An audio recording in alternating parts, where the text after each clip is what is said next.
ko porter plainte. dañ ko flouté sax. à quel pays moom proposé ko nit ñi. maanaam moom moo ñëw fi ñu koy filmé nag yow xam nga ne. non c'est-à-dire que mi ngi mel ne man tamit nga def ci am yoo xam ne man dama ciy xaw a am réserve tuuti.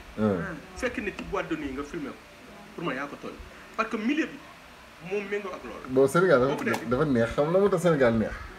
mooy que ni à chaque fois on va trouver des excuses on va trouver des xam nga ay kii yow mën a masla affaire yooyu noonu quoi dama doon seetaan vidéo bi plein de Jamra contre Frazier xaw ma nu mu tudd jël boobu noonu donc réaction de Sandiogou et cetera quoi mais Omar laa déglu ay affaire bi xaw ma def ay ree man dama xool xale bi jigéen bi ak li mu sol mais bon dégg leen tuuti Omar lu mu wax. bu fekk sàngara bu fekk jigéen mu mel ni bu fekk nit am réserve tuuti. fekk nit ci boîte de nuit nga filmé ko. pour moi yaa ko tooñ parce que milieu bi moom méngoo ak loolu boo fa nee di bu fekk sàngara bu fekk jigéen mu mel ni bu fekk ni bokkul ak ki nga def ci mbedd mu mel noonu. waaw mais seen réalisateur tam da ñuy wan tamit tuuti xam nga concert la nekk mais bu nit ki di wax kay xam nga ni waaw ñoo ñëw concert bi tey ni ko concert ñoo ñëw gis ko def ko non lii bëgg naa ko eggali quoi mais suñu waa kër ñoo may woo reen ni instant yi fa ma def yëfu njaay donc bref pour résumer la situation que ni mooy que ni Omar nee na bon moom ñiy filmé di zoomé ak affaire yooyu noonu peut-être ñoom ñoo tooñ quoi waaw surtout yenn milieu yoo xam ne boo ñëwee nga fekk fa nit ki muy solo yenn solo yi donc yow yaa ko tooñ yow mi koy filmé waaw bien vrai que ñoom image boobu lañ soxla ñoom artistes yi ñu leen di filmé waree ba xaaw ba ñu leen di filmé loolu lañ soxla waaw mais kii nii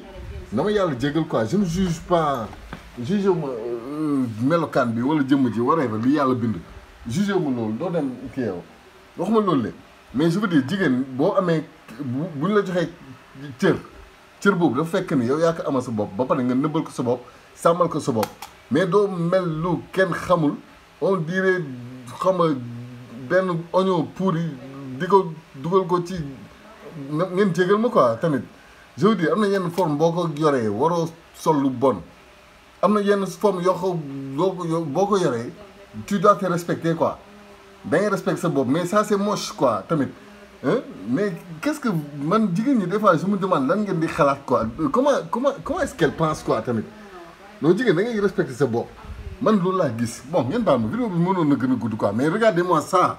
je ne juge pas l'apparence ni le corps waxuma loolu mais kii dafa dem ba ci diggu marché ba xaru fa ne fa xaanga dee moo tàggee boppam donc c'est ça le problème quoi ngeen jéggal ma ngeen baal ma mais regardez-moi ça regardez-moi ça lii lan la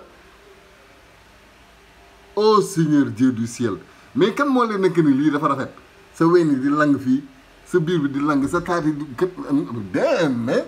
Jamra am ngeen droit porter leen kii plainte lii moom attentat à la pudeur dëggantaan la